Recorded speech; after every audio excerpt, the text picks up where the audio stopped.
And insightful discussions earlier this morning, and we're going to resume with 2 more panel discussions as well as 2 special sessions at the end of this event.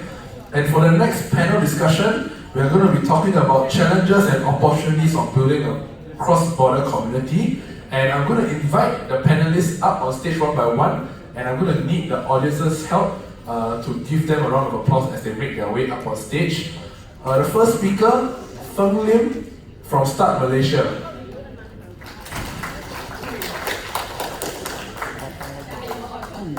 Next, we have Siraj Salman from Torch Group.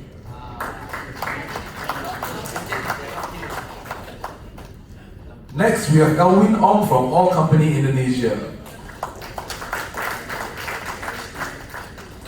Next, we have Ezril Jamil from Primus Vision. And of course, we have our moderator and our very own organizer for this event, Elmi Ong from Matahati Foundation.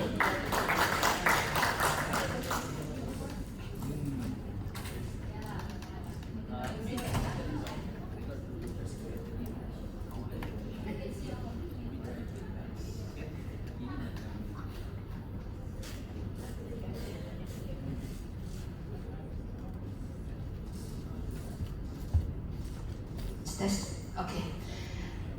Good afternoon, everyone. So we are back today here for the Regional Connect Panels Discussion 3, which is focusing on the challenge and opportunity on building cross-border community. So this is the topic discussion that we will go dive deeper, and this is the main of the topic discussion actually that related to the regional connect mission as well.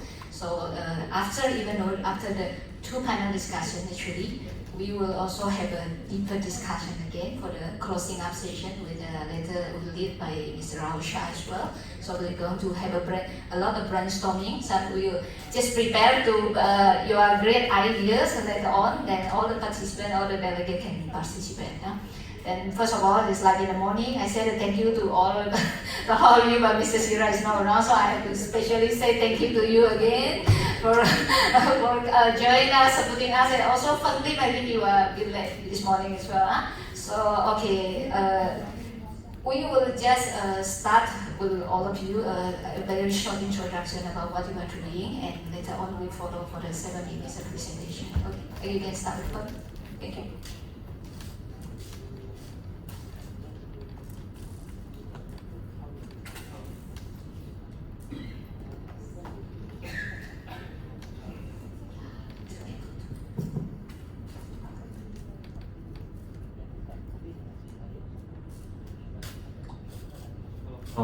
Hello, yeah, okay.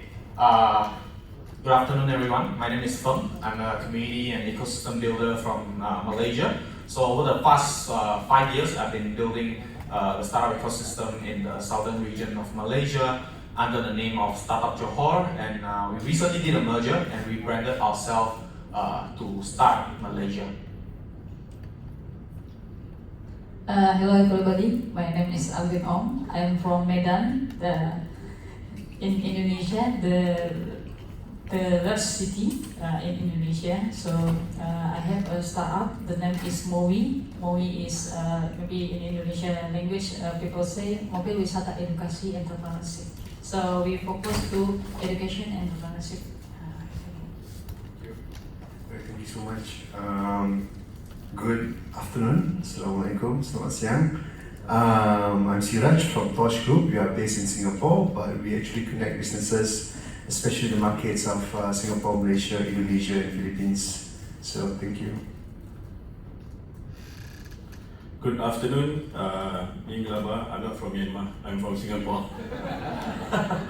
Okay, Primus Vision is my company. So we provide corporate training on leadership and organizational culture change. Thank you.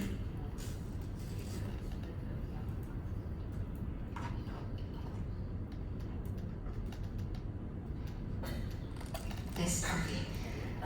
Okay, so we will just start with your presentation. So we maybe start with Feng first. Okay. But you have to go down to click yourself because yeah. I was told I was given about 7 minutes, so I'm gonna give a quick introduction of what we do, and so from there you will be able to kind of like grasp a little bit more about the Johor ecosystem, and we can actually answer some of the questions later. So, start Malaysia, right? So I was actually studying in Singapore previously. I was in accountancy, and our speakers earlier just tell us don't study accountancy. I was studying accountancy. I was an accountant. 1.5 years afterwards, being in the accounting firm, I decided to jump out and catch on the wave of entrepreneurship. I went back to Malaysia and wanted to do a startup, right? Of course, but the truth is that I do not have an idea what kind of startups I want to be involved in. That's why initially it's really at 2014 we go to KL a lot to learn about things, to go to Magic, a lot of events, come over to Singapore, Echelon and all those things. And I come from this small town called Muar. It's in between Malacca and JB, right? Or maybe even KL. So at that point of time, 2014, our internet speed is 1 Mbps. You can't do a startup in my hometown, right? You can't do a startup in my hometown because internet speed is so slow and you can't even do YouTube fast enough and to upload this stuff. And of course, we can't really build a startup in Muar. So a lot of our friends, we always gather down here in JB or in KL. We always have to travel a lot of things. There's a lot of things happening in KL. There's a lot of interest. But our biggest problem is that we always have to take time off, go to KL, travel half a day, take 1 day off. And until a point, we decided that we're tired of traveling. So we thought of why not bring everything back to our city in JB so that all of us doesn't really have to travel. We bring all the resources, we bring in the speakers, we leverage on whatever our friends are in Singapore and try to build a community down there in JB. So at the start, it's really about a group of entrepreneurs or entrepreneurs to be, they call it aspiring entrepreneurs, trying to get together and help each other. And eventually we grow, where we do a lot more events for startups. We connect people from different cities in our cities to actually do more business, get involved more locally with the government agencies and more universities. And we started running co-working space, accelerator, and we did a merger actually in July with a group of ecosystem players in this country that a lot of people, maybe this country is not your travel list at all. It's called Mongolia. But it's also through friends and stuff. We've been working together for the last 5 years. The reason why we decided to merge is because we realized when they are trying to help introduce some of their startups from Central Asia to expand into Southeast Asia, they came to us and said, hey, we've been working together for so long, we know each other, we know you can connect us. And they said, can you guys help us to land our startups in your city? They want to expand, they raise a lot of money, they want to come to Southeast Asia and stuff, right? So, and we started to talk a lot more. We realized, hey, we are community builders, we are all hyper-locals, we do same things, we share the same values. Well, why can't we run under the same umbrella and really work together and amplify whatever we're trying to do? See, the mission of why we all do community building and ecosystem building in our cities, especially when you are in a second-tier city, is that you really want to level up the playing field so that everybody else can actually have a shot with an idea, want to do something, can have a shot.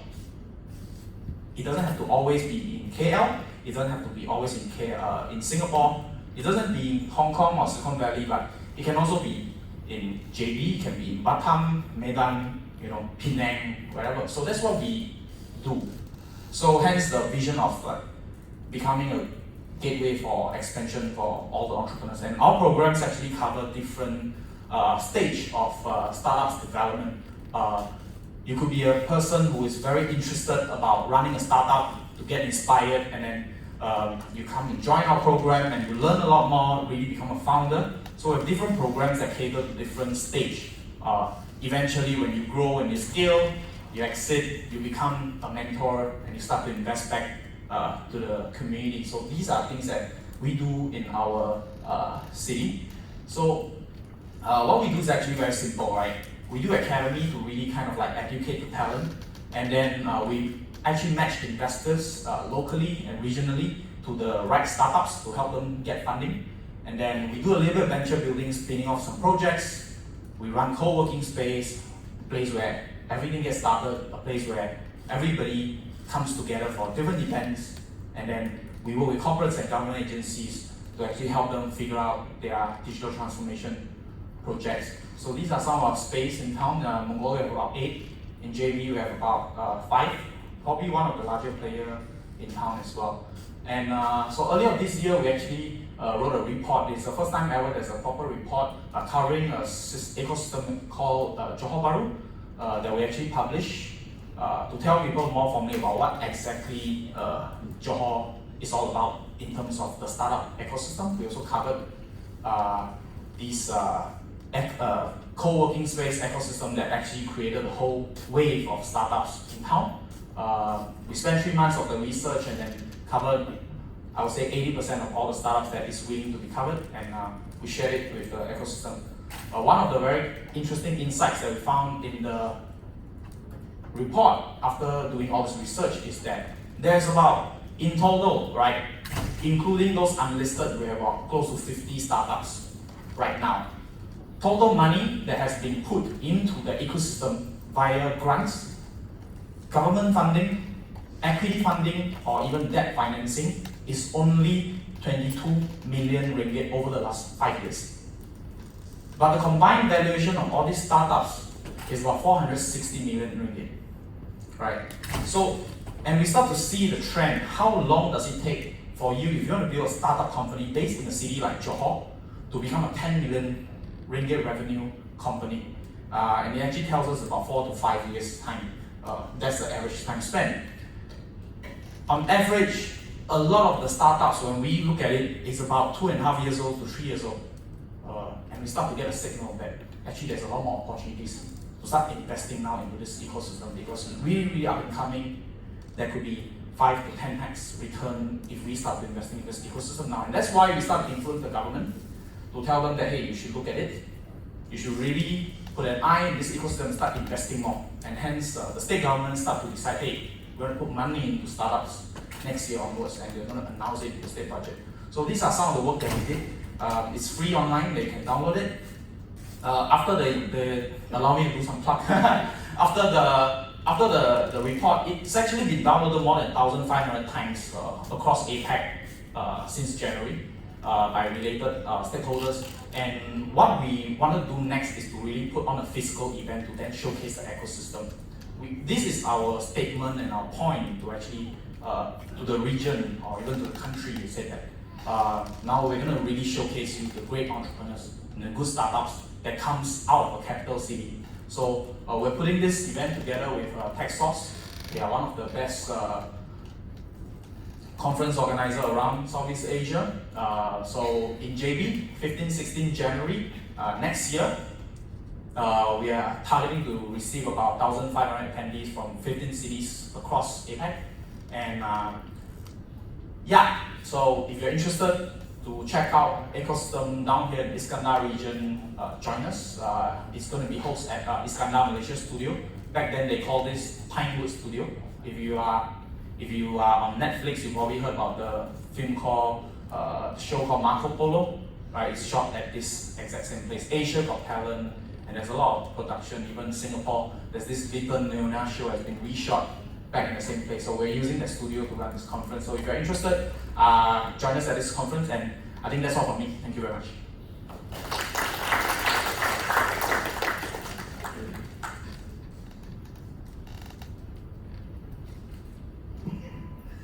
Thank you for sharing. Okay, the next one will be Ms. Alwin Ong, please. Okay, thank you. I doesn't have a presentation, but I will talk to you. My business concern about education, about entrepreneurship. The first time when I will be the entrepreneur, I think something. The entrepreneur doesn't need only models about money, but they need the education. So, but the education in my country, especially in Medan, maybe doesn't like Singapore or Malaysia, because we must understand about our about the education. I think if I want to learn the entrepreneurship, where I can get it, and how to like that. So we make the first. There is our like co-working space. The name is Sentra UMK. That like the education center for entrepreneurship. We built that one first. After that, we built the marketplace. The name is ukmmart.com. So there is the marketplace, there is the education center. But how people can enjoy to learn about entrepreneurship? So one thing, I think about some big. My city, the name is Medan. So if people from Medan, we ask them, what do you think about Medan? I don't know Medan. But people, what are you think about Jakarta? Oh, Jakarta is a big city. What do you think about? What about Batam? Wow, Batam is a big city too. So Jakarta, education city. How about, do you know Penang? Yes, Penang. What the Penang? Do you know? Laksa, gitu kan? If the people say what the Malaysia, we think about truly Asia. After that I think, what about my city, Medan? What the identity? Doesn't have an identity. But from that, I make it something. Singapore had Little India. After that, have Malay Street, have a Chinatown. In my city, have two. We have a Malay Street, we have a Chinatown, we have a Little India, we have Esplanade. So I think more. What we can do? I think there's something. We must make it identity of city. Because if we want to develop our city, we must have identity. From the identity, we can make step by step. I thinking about that. Why not we make Medan as city of trader? If we want make it Medan as city of trader, so I must have that the first item, education center, marketplace. After that, there is one we make application with the bus. We call it MOWI. So you can searching in internet www.moweaa.com like that. You can search that and you can feel the first. My concern is about city tour. The people if want go to the Singapore can use the hop and hop. Want go to the KL can use the go KL like that. But in Medan, you cannot get it. You cannot get. So we make it. I make the one bus city tour like that. City tour. Our concern is visit heritage. After that, education and entrepreneurship. This all we can combine with the one bus and one application. So people if come to Medan. Now, more easy. If you want to know about Medan, you can use the MOWI. Use MOWI. Our guide will bring you to around Medan, and you can learn about education, entrepreneurship with the local people. So we bring you to the other space. You can look how to process this product. After that, you can look how they sell the product and who make it this product. We make it like that, and I think with the MOWI, this concept can you duplicate to the other city. I think like that. In our program, this is our program talk about the entrepreneurship. Maybe you look. Dr. Lee talk about she talk about Alibaba from the rural internet like that. in my city, we make it like that, the first step by step, and maybe this program can to duplicate to the other city. I think like that. Thank you.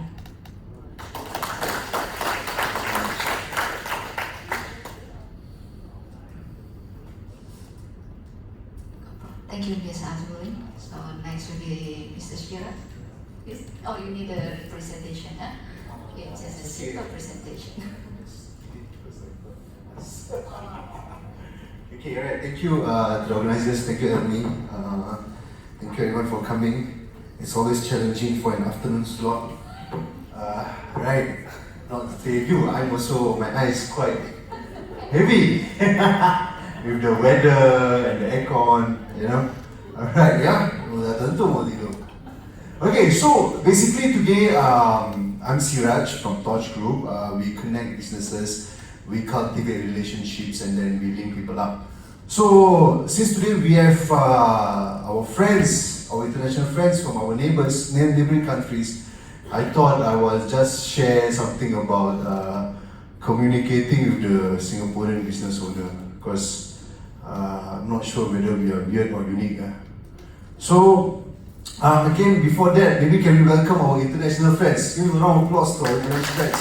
You know, maybe I feel welcome. Alright, thank you guys. Okay, so that's why I click my own. No, it's okay.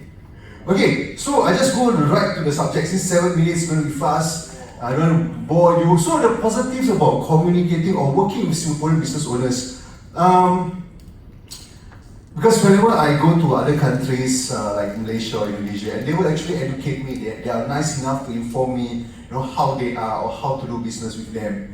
So I thought I should return the favor, and since we have also other Singaporeans over here, anytime I say something wrong, just put up your hand and say, hey, no, that's not the way. Okay, so today all the information got verified and curated and all these things. Okay, no one from the government, I assume. Okay, alright. So, first thing, the positives are we are quite structured. Okay, structured is in terms of, say for example, setting up a business over here. There is a proper structure. There is. I've always heard things like it's hard to export to Singapore. Waduh, very tough. You know, rebate. Indonesians would say rebate, sungguh. You know, but is it really difficult? Is it really tough? You know. The thing is, if you look at the processes, Indonesia has BPOM, and then Malaysia with KKM, labeling and all this thing. Singapore also has their own, and it's actually quite similar to especially KKM, Kementerian Kesihatan Malaysia or Malaysia Health Ministry. And actually, it is a straight cut. If you follow the regulations, it is a yes. If you don't, it is a no. So it's just a yes or no question. And it is, certain things are quite straightforward, like for example, nutritional facts, importer, labeling, you know, and things like this. So down here you will have, and somehow or another information can be quite easily obtained through the websites, you know, or there's always a certain email or hotline number that you can call. Again, everything is tracked, so no one can say, no, I don't know, because the call is also recorded. So they will always have to entertain and inform you. Objective. So again, Singaporeans tend to be objective. They tend to know what, or we tend to know, I shouldn't say they, I'm also Singaporean. And I'm from where? Okay, so we tend to know what we want. Usually it's about money. We're straightforward about it, you know. We want that, our objective is that, and there's no such thing as for Singapore. You say, okay, this is good. We don't understand that. You say, what is good? How is it good? You know, good is subjective, right? Bagus saja, okay, that's good, you know. But we want to know the qualities, you know. For example, we will ask for specifications. We will ask for things like this, you know, and very clear. No such thing as, oh, this is good, this can make you happy, this can make you healthy. Oh, we don't understand that. We want healthy which part, you know? Okay.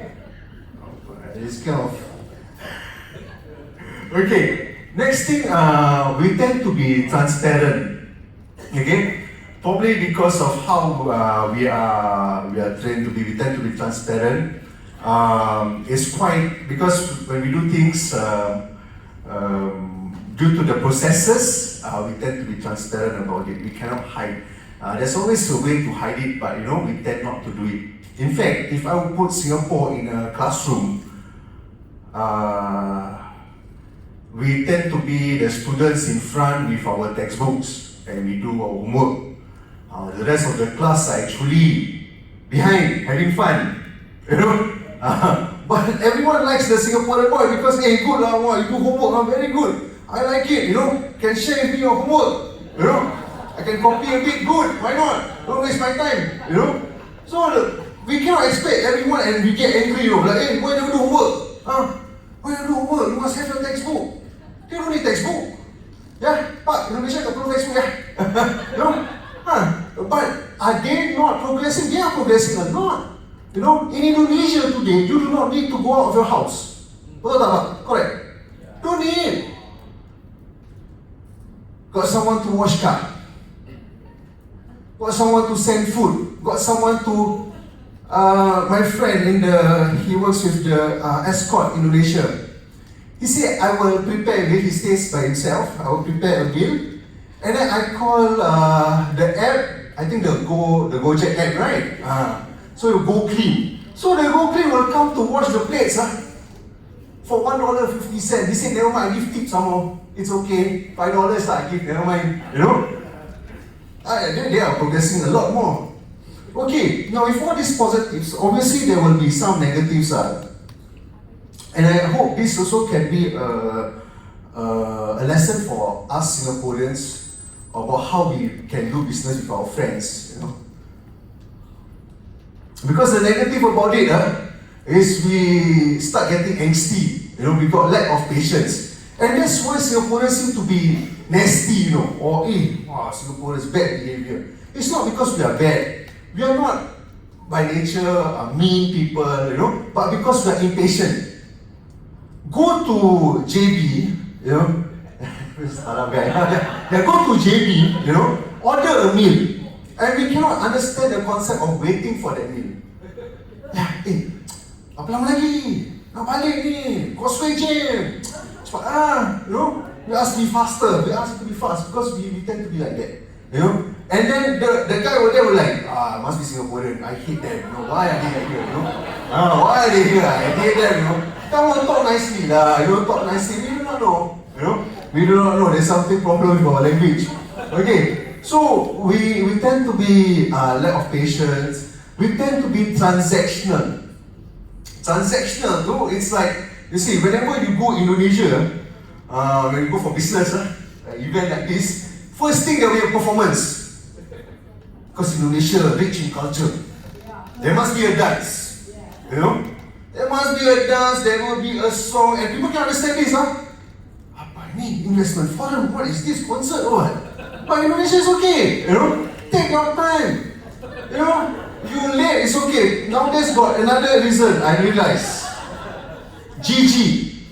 Ganjil genap. I can't make it because it's my plate number odd today. I didn't realize. I'm sorry. Can we change? Now change location somehow, So, but we tend to be transactional. We tend to, I want to come here, I want to learn something, and I move on. I say, okay, I still got no time to meet people, I'm going to go out. Okay, so anyone who leaves after this, must be the Singaporean. Say, I hold the crowd for you, Okay. Alright.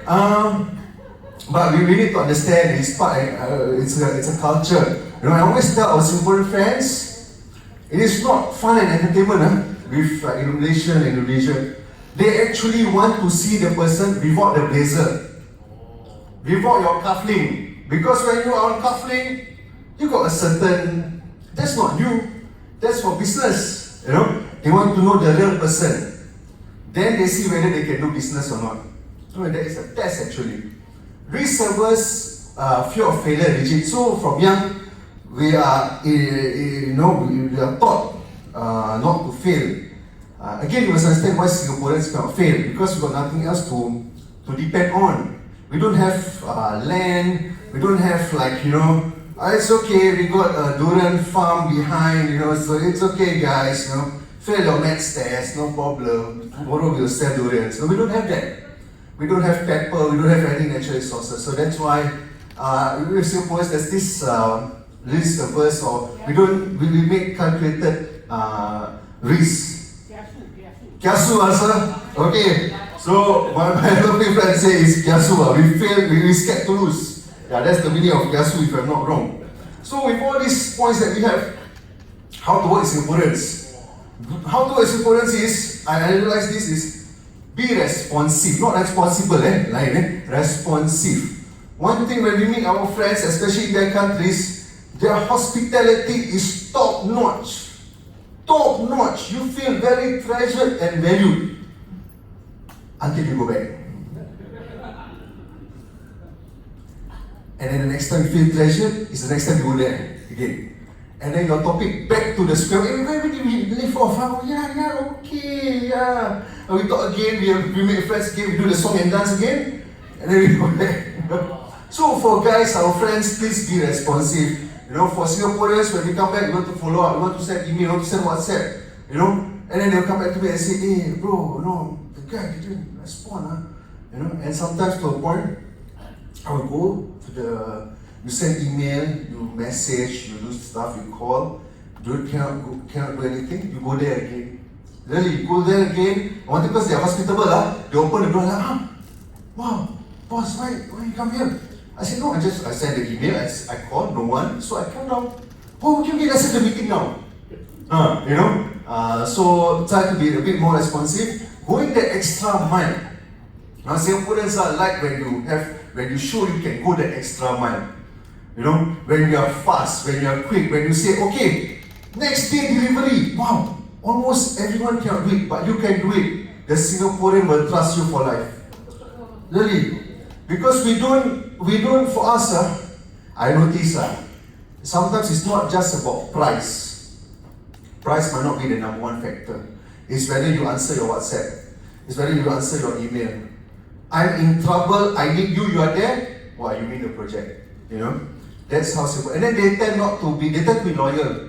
Because they want it to be safe. Again, go back to the previous slide. Don't want to fail, right? So they will say, no, it's okay, I want to work with him. Because, but he's a bit more expensive, this one got cheap. I don't want to try. This one is good, stable, I do with him. So that's how you can do business with Singaporeans. Fair pricing, sorry, I'm going to finish soon, very soon. Yeah. Fair pricing is very unique for Singaporeans. When I Google fair pricing, they give me fair price logo. I don't know. I think fair price. Okay. So fair price is our national supermarket. Okay. So fair pricing is, obviously, sometimes we are seen as the westerner of the region, again, it's just media and shows that, so-called we have money and whatnot, but it's like any other country, not everyone has the money, Okay, so now fair pricing is, I've seen how sometimes some of our friends totally jack up the prices. Jack up prices, just because dealing with a Singaporean. That's why we always try to have an Indonesian rep, Malaysian rep, just to handle negotiations. Because when you do this, again, you must understand logistics. Sometimes it doesn't make sense really. Then we get put off, no one likes to be cheated or feel that they are being taken advantage of. So then they say, no point. Especially when you talk about like countries that are connected by sea and countries that are connected by land. You always lose out to the countries that are connected by land because they can do trucking. And trucking will definitely beat in terms of pricing and also speed at times. Okay, because they sometimes just a border town and things like this. So guys, just keep that in mind. And then next part is just my contact details. So yeah, this one I think not about hot to work with me. Anyway, it's okay. Can just for coffee also can contact me. Alright, Ken. Thank you so much, guys. Thanks for paying attention for listening to me. Thank you so much. Thank you, Mr. Siraj. And next one, you can share about Myanmar. Thank you. Okay, very interesting. The last speaker, very challenging because all the speakers very entertaining. Seriously, oh, I cannot stop laughing. And the only speaker who don't come from Myanmar but talk about Myanmar. Right? Any Burmese here in the club? In the room, Burmese? Okay, so I can speak a bit about Burmese. Okay. Right. Anyway, these are some sharing I will share with you. People ask me during the lunch session, during my talks with them earlier on, they say, Azri Lual, why Myanmar? I ask my very simple question. I don't know. Why? Because I stumbled upon this business when in 2012. I think right after Obama's visit with Aung San Suu Kyi. I remember it's November 2012, very precisely.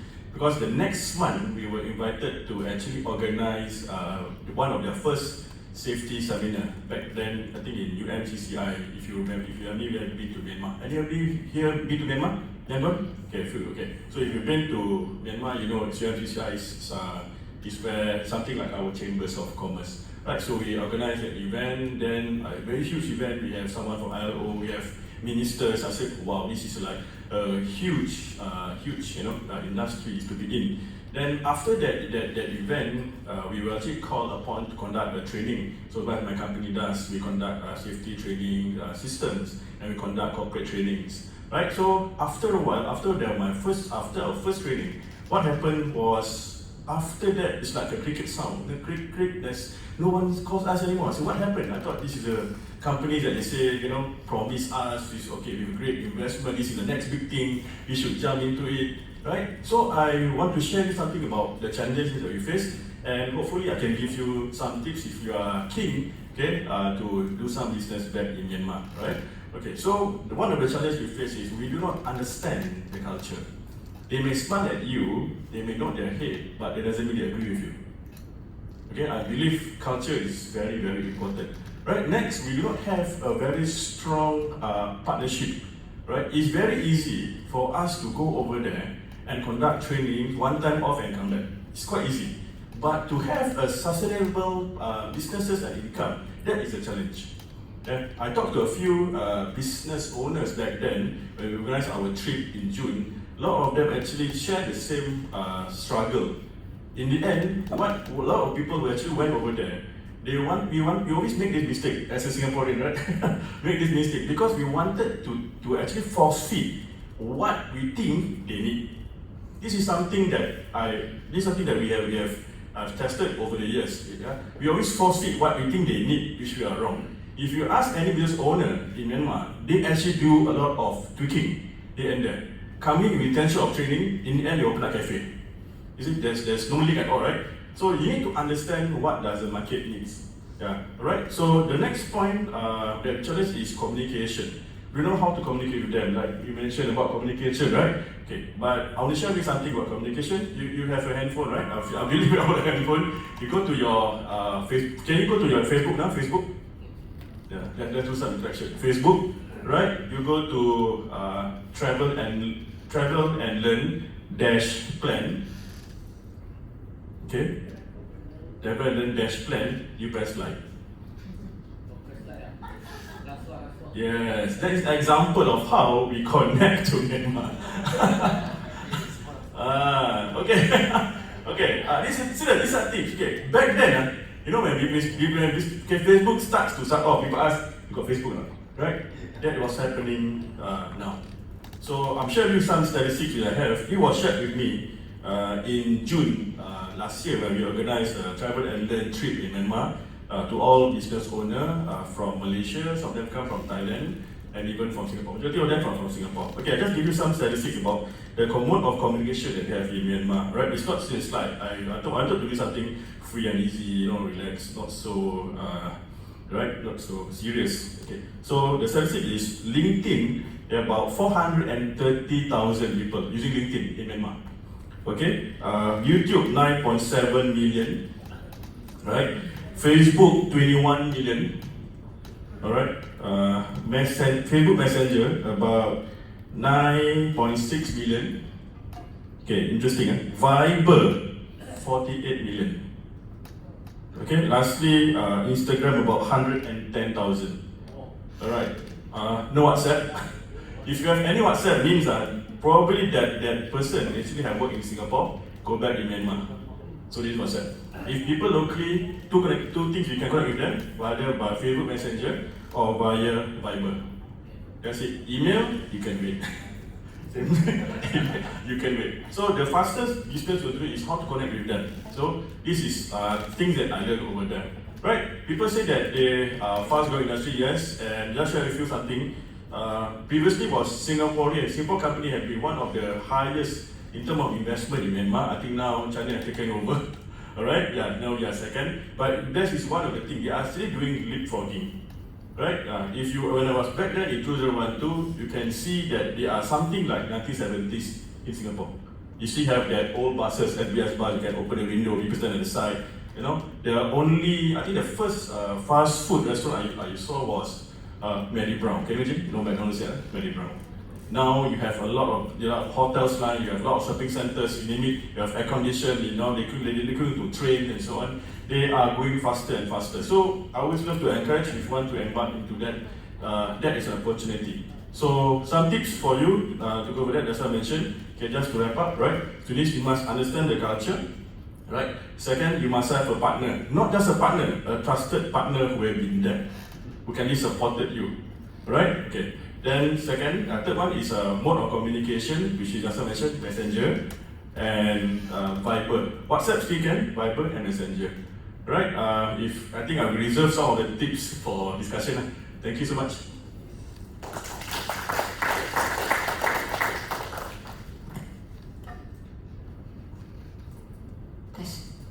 Thank you all the panelists for the initial sharing. So, okay, we will open to the floor. Anyone who want to ask a question first?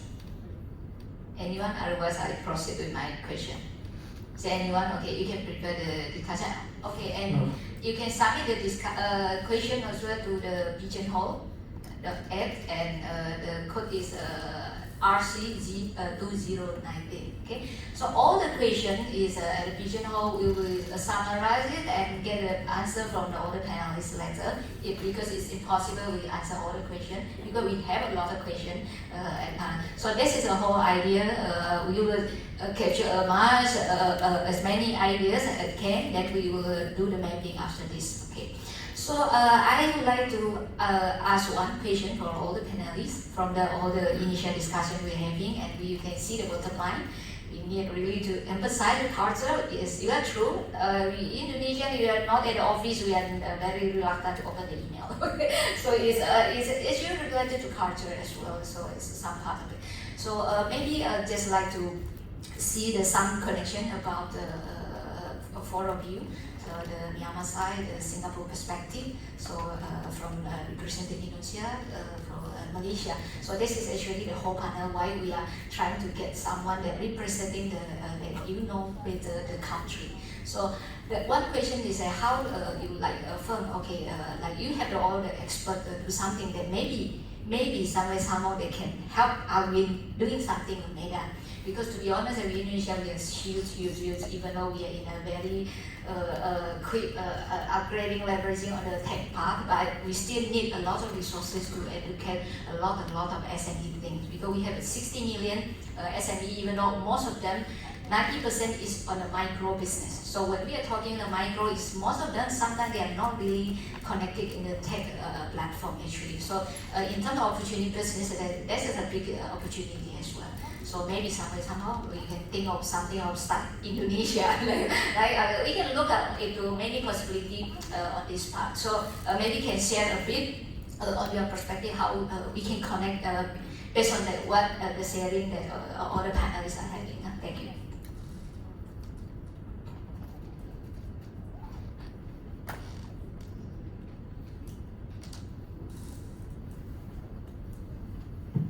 Alright, so so the thing about so it actually goes back to this merger that I can actually talk a little bit more, the reason why we do it, right? So it's been close to 2 years kind of discussion we actually had, it's actually not just between Malaysia and Mongolia. We have parties from across APEC that's doing exactly the same thing in their own country to talk about why not all of us merge together and do same things together. See, if you take a deeper look at what we do, I hope no one is recording this. Please do not quote me later, but okay. The business that we are in as a community builder or ecosystem builder, no matter it's in Malaysia or in Indonesia or it's in Myanmar, China, it's actually the same, right? We work with communities and startups, and then they, one of the biggest things that they do is that, okay, I'm interested in startups, right? So they can be a community members, they become your friends online, they come to your Facebook group, they join your newsletter. They may not come to your events, although you organize events, but they could come to your academy programs, right? The government, when they want to work with startups, they may work with someone else, but they know you can also help them with the startups. You can also reach them out with other parties. Investors, they could also come into the ecosystem. They could actually source their own deal flows, or they have their own local people. But it's actually better to work with you because you have all the deal flows. Corporates, the same thing, right? They can actually reach out to the community, throw some money, and really kind of like capture everyone and get them to do something. But it's actually easier to actually work with a community builder who have that local access directly to the grassroots. So if you look at this business, right, we are kind of like the mafia, right? But this business cannot grow out of your own ecosystem. So everybody is actually hyper-local. But we are actually all of us providing the same values, same propositions and solutions, similar, right? Maybe different brand names to the community. But if we could actually put everyone together under the same umbrella, provide the same value, we can actually amplify whatever we are doing down here, from a local to a regional to a global stage. So, of course, when we talk about this expansion, we start to see this happening also, because after the merger, we have a lot of discussion where people are interested. After Mongolia, we actually had someone in Myanmar that's studying our Start Myanmar around there. We have Japan coming in, and of course, we're looking at Thailand, Indonesia, moving forward in the next 1-2 years, ready to expand to actually build this community. So how we look at it, things that can work is that first is that at the end of the day, it doesn't really run under the same umbrella. One of the things that we always like to do is to work with different parties, right? We may want to expand and do something in Singapore, but we may not have. I just had this conversation with Daryl earlier during lunch, right? We may not have the local team to actually do that. But if we come into Singapore, we have people like E27 that we can work together very closely. We'll always like to do that and to set our own team. It's the same thing when E27 is coming to Malaysia. They don't have to actually set up a team when they are doing, let's say, maybe big consulting projects or conference in Malaysia. We have a local team that actually come in with the local expertise to navigate the relationships to work together. So this is how I think when coming to cross-border collaborations, things can always start to work together. Yeah. Miss Alwin, you want to add something? Okay. I think something, the line from this discussion about how to make something in my city. I think this discussion is very effective. So I think we can make like this in my city, in Medan. Maybe for the next time we can make it, because I think if we want to build the ASEAN, the first we must build our city first. If we build our city and the big the big development together, so we can build the ASEAN for the next time. Shiraz. Yeah. Okay, so I think I will just share a bit of an analogy, or actually it's a fact. So many years ago, You will not find the CEO of Singapore Airlines and the CEO of Air India in the same room because of differing standards or differing qualities. But today they are the best of friends, under the Star Alliance. So these big boys, these sharks realize or know the value of an alliance. So if Star Alliance, Singapore Airlines say, I can go to a village in India. Really? Yes, I can. Because I will fly to New Delhi, my brother over there will bring you to the village. Both have a share in the pie. Both get to eat. Not 100%, but if I get more portions of this 20%, I get more than that 100%. So this is where I find, thank you to Elmi and organizing team to organize something like that. And that's where we can actually work together. But this one, there is some common understanding. There must be cooperation. There must be a common standards that we need to work towards too. And the level of trust, I'm sure that it's tough to get 100% trust, but there must be some considerable amount of trust. And then we can move further. Yeah. Alright. It's such a waste which we do not collaborate, right? Because looking at historically, culturally, there's no much difference. Why I'm so comfortable in Myanmar is because somehow or rather, if you go back, you realize that we're not much different in terms of cultural, in terms of dressing. They adapt from somewhere. So for example, the whole sarong, they adapted from India, and the clothes adapted from Malaysia. So roughly, it's only the language barrier. In terms of culture, we are not that far off. So taking into this kind of event, I would say it's one of the ways to get connected within ASEAN, for example. So what we can do is to organize more events, such events, right, and to get connected with several, the organizer, the host, or people who are very familiar with the location, for example, like Malaysia, Medan, and even Singapore, and get connected someone familiar. Because how we actually open up our business in Myanmar is all towards networking, towards people. We are doing people's business, right? So if you don't connect with people, then how do you actually expand the business? So this is one of the ways, networking and getting to know each other. From there, I think it will just spur towards the next level. Yeah, thank you. Yeah, thank you.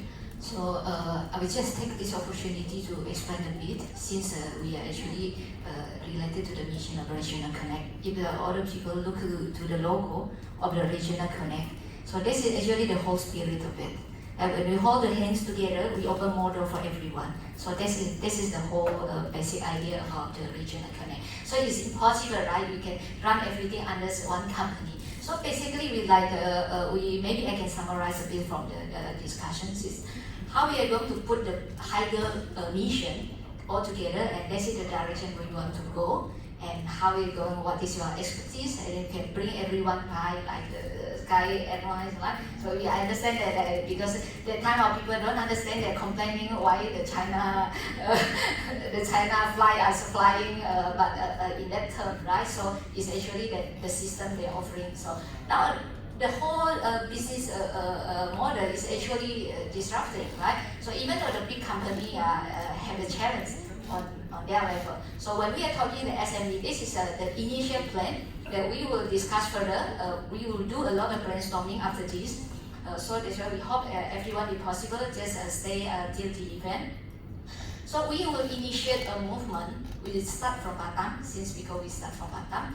So we will do the volunteering service first, to gather all the initial information they needed. Like the people need to go regional, they need some further initial information. So we can start it from Indonesia part first. Whatever information, basically, okay, Mr. Shiraj, you want to come to Indonesia, to do blah, blah, blah. So in our side, we will build a trusted network as well. So we know that we can play some role to connect to the right, more we could say the more trusted channel to go in. Not necessarily like to go to me person or whatever, but it is like a platform for everyone. That people can feel safe that okay, I go to this country, I know to talk to someone that I can trust it. So this is the reason that why we put this event Regional Connect. It's all about friendship and family values. So this is when we are talking as a family, it means that okay, we can trust, right? We would not going to take advantage as a family, right? But we are talking in the business term, the business discussion that how you take the benefit is a win-win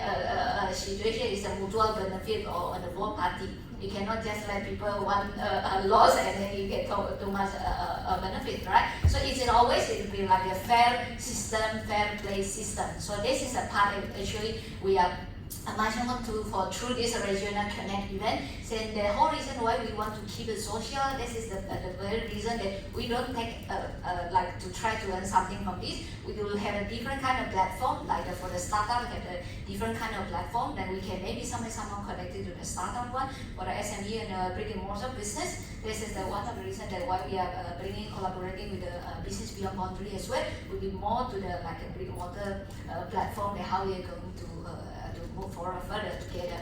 So next month, actually, we will be organizing a business meetup. So next month, we'll be having a Batam on 22nd of November, and there's an official launching of the business beyond boundary as well. So we will sharing about our movement as well, our project as well at Batam. So we at Batam, we actually taking the entire project one district, do the mapping and whatever. So we are actually will welcome a lot of people to come to investing at Batam actually whatever way that you all can fit into the thing.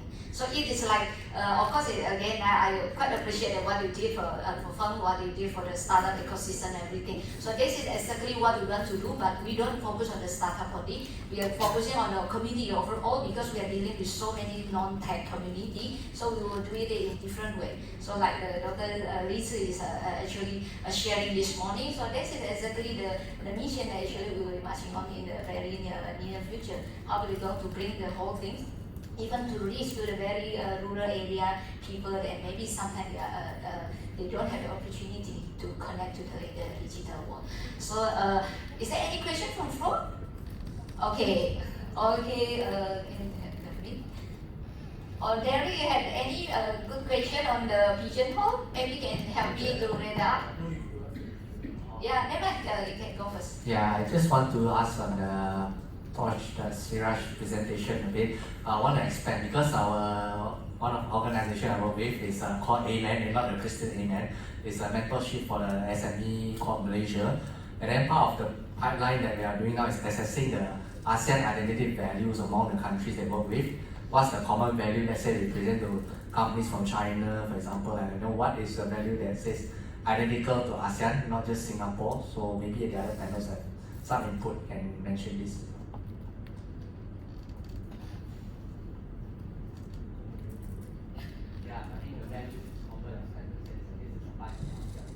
I think the common ASEAN value. I think as ASEAN, we still hold dear our Asian values. So that is actually our. Again, it's a generic thing, because I'm sure there will be some others who have different values. But I think loyalty is our basic value. The common value, common denominator across ASEAN. So we are taught to be loyal, to be filial, and that is the mark of the model human. So I think that, and I think that's a very good value to be proud of, because in today's world, loyalty means just loyalty is as good as just yesterday. Yeah. So I think we should actually market that value that we have there. Yeah. So I pass to my. Okay. Right, very interesting about ASEAN. When I discovered, went to a few countries like Cambodia and Vietnam. One advantage is the way we look. So to be honest with you, when I was in Cambodia, they thought I'm Cambodian. When I was in Vietnam, they thought I'm Vietnamese. Yeah, if someone asked me during lunch, as you are Malay, something, okay, right. So I think I should switch to ASEAN. Okay, anyway, that's one advantage. Another advantage is about trust. Okay, if you want to do business overseas, I think one of the things about trust is they need you to be present.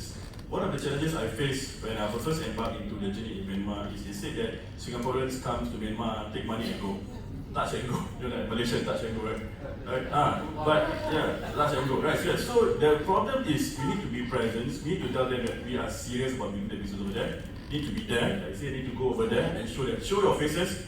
That means that's it. They will trust you. They do business with you. Thank you. Thank you so much. Give a big applause to all the panelists.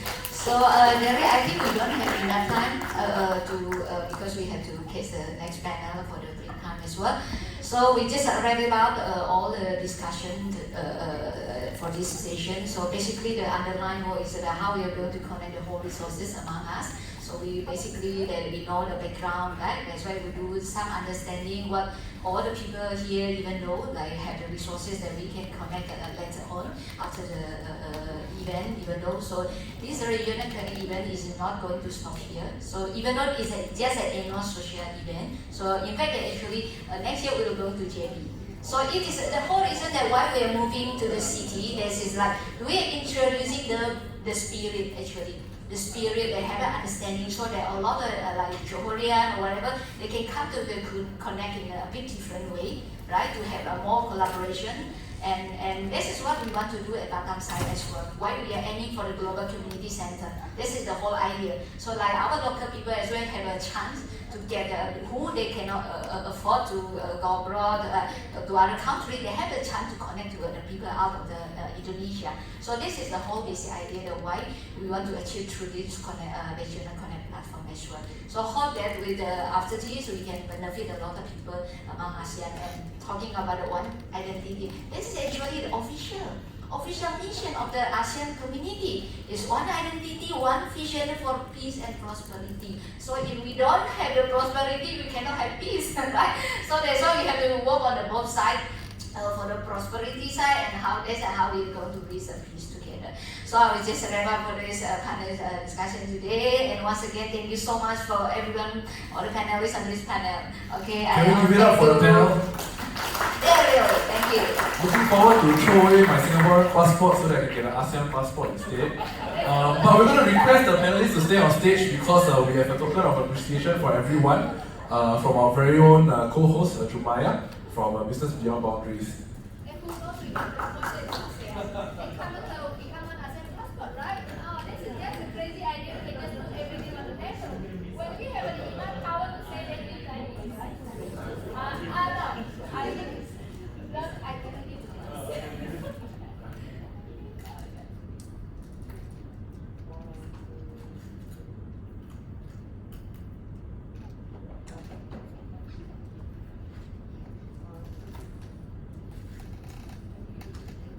Alright, that was Ezreal. Next we have Siraj, I believe.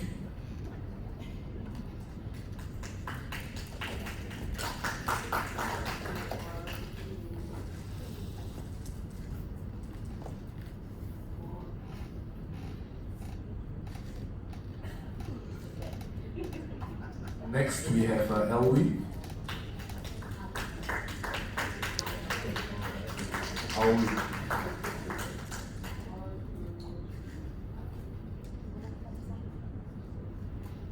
Next we have Feng.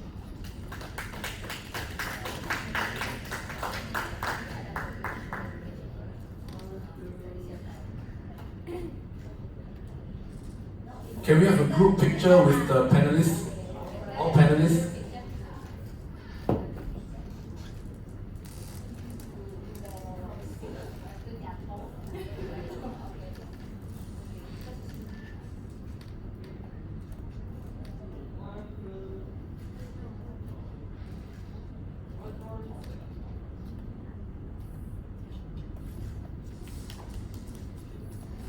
Alright, once again, let's give it up for their insights and generous sharing.